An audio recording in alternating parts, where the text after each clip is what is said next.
وہاں جانے پر شاہدہ نے یہ محسوس کیا کہ جس محبت سے وہ حامد کو ملے اتنی گرم جوشی سے شاہدہ سے ملنے میں نظر نہ آئی۔ انہوں نے حامد کو بتایا کہ بیٹا تمہارے 2 بھائی اور بھی ہیں۔ تھوڑی دیر ملنے کے بعد انہوں نے کہا میں اب واپس چلتا ہوں، اس شہر کام سے آیا تھا، سوچا تم لوگوں سے ملتا جاؤں۔ حامد نے کہا بابا آپ ہمارے ساتھ رہیں نا، آپ واپس نہ جائیں۔ وہ دوبارہ آنے کا وعدہ کر کے وہاں سے چلا گیا۔ دونوں بہن بھائی اس انجانی شخص سے بقول اس کے کہ وہ ان کا باپ ہے اس سے بچھڑنا نہیں چاہ رہے تھے، لیکن اس نے خود ہی صاف صاف بتا دیا تھا کہ وہ لوٹ جانے کے لیے ہی آیا تھا۔ بس وہ تو مل کر چلا گیا، بچوں کو زندگی کے بھنور میں بے چین چھوڑ گیا۔ اب دونوں ہی اکثر گلشن سے سوال کرتے کہ وہ ہمارے پاس کیوں نہیں آتے، کیوں نہیں رہتے، جس کا جواب گلشن کے پاس نہ ہوتا۔ گلشن سے بچوں کی یہ حالت اور بے چینی دیکھی نہیں جاتی تھی۔ شاہدہ نے اب کالج جانا شروع کر دیا تھا، وہ بھی گم سم سی رہنے لگی تھی۔ وہ 2 دن اور 2 راتیں گلشن کے لیے عذاب کی طرح تھیں۔ آپ دونوں ہی اکثر گلشن سے سوال کرتے کہ وہ ہمارے پاس کیوں نہیں آتے، کیوں نہیں رہتے، جس کا گلشن کے پاس کوئی جواب نہ ہوتا۔ گلشن سے بچوں کی یہ حالت اور بے چینی دیکھی نہ جاتی۔ شاہدہ نے اب کالج جانا شروع کر دیا، وہ بھی گم سم سی رہنے لگی۔ ایک روز حامد اپنے دوستوں کے ساتھ نکلا اور 2 روز تک گھر واپس نہ آیا۔ وہ 2 دن اور 2 راتیں گلشن کے لیے عذاب کی طرح تھیں۔ ہزاروں وسوسے دل میں آئے، اس کی حالت غیر ہوتی جا رہی تھی۔ وہ بیٹے کو کھونا نہیں چاہتی تھی، کرتی بھی تو کیا، کس سے پوچھتی۔ آخر 2 دن بعد رات میں حامد گھر واپس آ گیا۔ جو ہی بیل بجی، شاہدہ اور گلشن دونوں بے چینی سے دروازے کی طرف دوڑیں۔ حامد اندر داخل ہوا، اسے اس بات کا کوئی احساس تک نہ تھا کہ ماں نے کتنا ڈھونڈا ہوگا۔ گلشن نے غصے میں آ کر ہاتھ اٹھا لیا۔ اس کا نتیجہ یہ ہوا کہ اس نے اپنا سامان پیک کیا اور روتی پیٹتی گلشن اور شاہدہ کو چھوڑ کر گھر سے ہمیشہ کے لیے بابا کے پاس جانے کا کہہ کر نکل گیا۔ گلشن اس کے جاتے ہی زمین پر گر کر بے ہوش ہو گئی۔ شاہدہ بوکھلائی ہوئی خدیجہ خالہ کے دروازے پر دستک دے رہی تھی، وہ دوڑی دوڑی ساتھ ہی چلی آئیں۔ اس رات گلشن کا بلڈ پریشر پھر سے بہت ہائی ہو گیا اور وہ مرتے مرتے بچی۔ اگلی شام گلنارہ آپا نے آ کر بتایا کہ ابراہیم کا فون آیا تھا، جس نے اتنا ہی کہا کہ حامد میرے پاس آ گیا ہے، اس کی ماں کو بتا دینا، اب وہ یہیں رہے گا۔ گلشن کا یہ سننا تھا کہ وہ پرندے کی طرح پھڑپھڑاتی رہی۔ وہ کب رہ سکتی تھی حامد کے بغیر، اور وہ بھی کوسوں دور چلا گیا تھا۔ کتنی محنت کی تھی اس نے اسے پالنے میں، نہ دن دیکھا نہ رات، تھکتی ہی رہی اور اب خالی ہاتھ ہو گئی۔ اس بات کو 6 ماہ گزر گئے۔ گلشن نے کئی فون کیے، بہت منت سماجت کی، لیکن حامد کو واپس آنا تھا، نہ آیا۔ اب شاہدہ کو کالج سے کچھ چھٹیاں ہوئیں تو کئی سال بعد گلشن ماں بابا کی طرف گاؤں جانے کا سوچ رہی تھی۔ یہ بھی ایک طویل سفر تھا، لیکن وہ خود بھی حامد کی وجہ سے بہت پریشان تھی اور کچھ شاہدہ کی خوشی کے لیے چل پڑی۔ 1 ماہ گاؤں میں گزارا۔ شاہدہ کو وہاں جا کر بہت اچھا لگا۔ بہت سال بعد وہ وہاں آئی تھی۔ وہاں سب سے مل کر گلشن کا دھیان بھی کچھ بڑھ گیا۔ ماں نے گلشن کو سمجھایا، اب حامد جوان بچہ ہے، اس کے لیے پریشان مت ہو، باپ کے پاس ہی گیا ہے، دل مت جلاؤ۔ لیکن وہ کیسے بتاتی کہ وہ تو ماں تھی، کیسے اس کے بغیر رہ سکتی تھی، اور جس طرح وہ اس کے بغیر رہ رہی تھی یہ اسے ہی پتا تھا۔ وہ زندگی کے اس کٹھن سفر میں جہاں ہر قدم پر پتھر ہی پتھر نظر آتے تھے، ان پر چلتے چلتے تھک گئی تھی۔ 1 ماہ بعد وہ واپس آ گئی۔ گھر میں اس کا دل نہ لگتا، ہر پل حامد کی یاد ستاتی۔ پتہ نہیں کہاں کمی رہ گئی تھی، وہ خود بھی سمجھ نہ پائی تھی، لیکن اس درد کے ساتھ ہی جی رہی تھی۔ یہی اسے پتا تھا کہ اب اسے اس کے ساتھ ہی جینا ہے۔ آج کل فیکٹری میں کام بہت زیادہ تھا۔ آج وہ شاہدہ کو بتا کر گئی تھی کہ میں رات میں ذرا دیر سے آؤں گی، تم سارا کو بلا لینا۔ یہ سمجھاتی وہ فیکٹری چلی گئی۔ شام ہو گئی، گھنے بادل آ گئے، بادلوں کی کڑک اور بجلی کی چمک شروع ہو گئی جو دل دہلا رہی تھی۔ اس سے پہلے کہ بارش زور و شور سے ہوتی، شاہدہ نے اپنا دروازہ کھولا اور ساتھ والا دروازہ بجا کر سارا کو بلانے لگی۔ ڈر کے مارے زور زور سے دروازہ بجا رہی تھی۔ دیکھا تو دروازے پر تو تالا لگا تھا۔ اسے ذہن میں آیا کہ کل سارا نے بتایا تھا وہ لوگ گاؤں جا رہے ہیں۔ یہ بات تو اسے بھول ہی گئی تھی، ورنہ خالہ کی طرف چلی جاتی۔ لیکن یہ بات الگ تھی کہ گلنارہ ان دونوں کو اتنا پسند نہ کرتی تھی، سو بھاگی بھاگی اپنے گھر آ گئی اور دروازہ بند کر کے کھڑکیوں کے آگے پردے ڈالنے لگی تاکہ باہر کے موسم سے بے خبر رہے۔ لیکن گرج اور چمک اتنی زیادہ تھی کہ وہ ڈر کے مارے کانپ رہی تھی اور دعائیں کر رہی تھی کہ امی جلدی واپس آ جائیں۔ ایسا پہلے بھی کئی بار ہو جاتا کہ گلشن کو دیر ہوتی، وہ یا تو سارا کو بلا لیتی یا خود اس کی طرف چلی جاتی، لیکن آج اسے حامد بھائی کی بہت یاد آ رہی تھی۔ وہ کانوں میں انگلیاں ڈالے خوف سے کونے میں بیٹھی تھی۔ ہر طرف طوفانی بارش شروع ہو چکی تھی۔ اتنے میں ڈور بیل بجی تو وہ اور سہم گئی کہ اگر ماما نہ ہوئیں تو۔ ڈرتے ڈرتے ہمت اکٹھی کر کے دروازے تک آئی اور پوچھا کون؟ جواب میں گلشن نے کہا شاہدہ میں ہوں، دروازہ کھولو۔ اس کی جان میں جان آ گئی اور دروازہ کھولتے ہی ماما سے لپٹ گئی اور لگاتار روتی رہی۔ گلشن کے کسی سوال کا جواب نہیں دے پا رہی تھی۔ کافی دیر بعد جب حالت سنبھلی تو بتایا کہ سارا وغیرہ تو گاؤں گئے ہوئے ہیں۔ شاہدہ کہنے لگی امی حامد واپس کیوں نہیں آ جاتا، ہم کیسے رہیں گے اس کے بغیر؟ کتنی بار ہم نے اسے بلایا وہ کیوں نہیں آتا؟ گلشن خود بے بس تھی، بس اس کے سامنے ہمت دکھانے کے لیے اپنے آنسو چھپانے لگی اور اسے وعدہ کیا چاہے کچھ بھی ہو جائے اسے اکیلا نہیں چھوڑے گی۔ بس کچھ سال اور گزر گئے۔ سارا اور شاہدہ کو کالج جاتے ہوئے رستے میں ایک پاکستانی لڑکی ملی جس سے تھوڑی بات چیت شروع ہو گئی اور بعد میں دوستی میں بدل گئی۔ وہ اور اس کا بھائی دونوں اسی کالج کے نزدیک میڈیکل کالج میں پڑھتے تھے۔ آہستہ آہستہ ان سے جان پہچان بڑھنے لگی اور ایک روز اس پاکستانی لڑکی میرب نے اپنے بھائی کے لیے شاہدہ کو بھابھی بنانے کی خواہش کا اظہار کر دیا، کیونکہ وہ اپنے بھائی ہادی کی آنکھوں میں پسندیدگی کو دیکھ چکی تھی۔ اس بار دونوں پاکستان گئے تو اپنے والدین سے بھی اس خواہش کا اظہار کر دیا اور واپس آ کر میرب اور ہادی نے اس کی امی سے شادی کی بات کی۔ وہ کئی ماہ سے شاہدہ کے گھر آ جا رہے تھے، اس لیے گلشن کافی حد تک انہیں جاننے لگی تھی اور پسند بھی کرنے لگی تھی، اور اس نے شاہدہ کی خوشی کو دیکھ کر محسوس کر لیا تھا کہ وہ بھی ہادی کو پسند کرنے لگی ہے۔ دل میں خدشے بھی بہت تھے کہ اتنے دور کیسے اپنی بیٹی کو بھیج دے، لیکن یہ بھی سچ تھا کہ اگر اس کی آنکھیں آج بند ہو جاتیں تو شاہدہ بھری دنیا میں اکیلی رہ جاتی۔ 2-3 ماہ گزر گئے اس بات کو طے ہوئے۔ ایک روز گلشن کو ہارٹ اٹیک ہو گیا۔ یہ 3 دن اور 3 راتیں سب نے ہاسپٹل میں گزاریں۔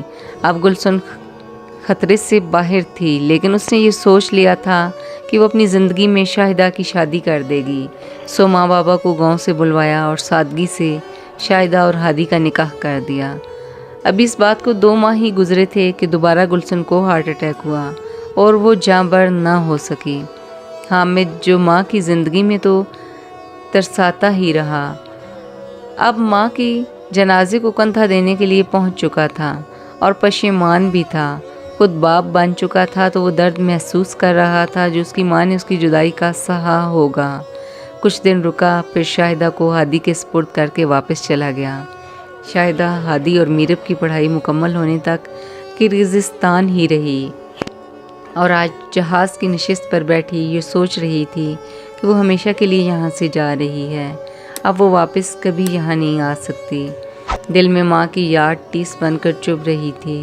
گلشن تو اسے بیچ راہ میں چھوڑ کر جا چکی تھی، لیکن وہ اپنی زندگی کے نئے سفر پر ہادی کے ساتھ روانہ ہو چکی تھی اور گلشن کی زندگی کی کہانی اب ختم ہو چکی تھی۔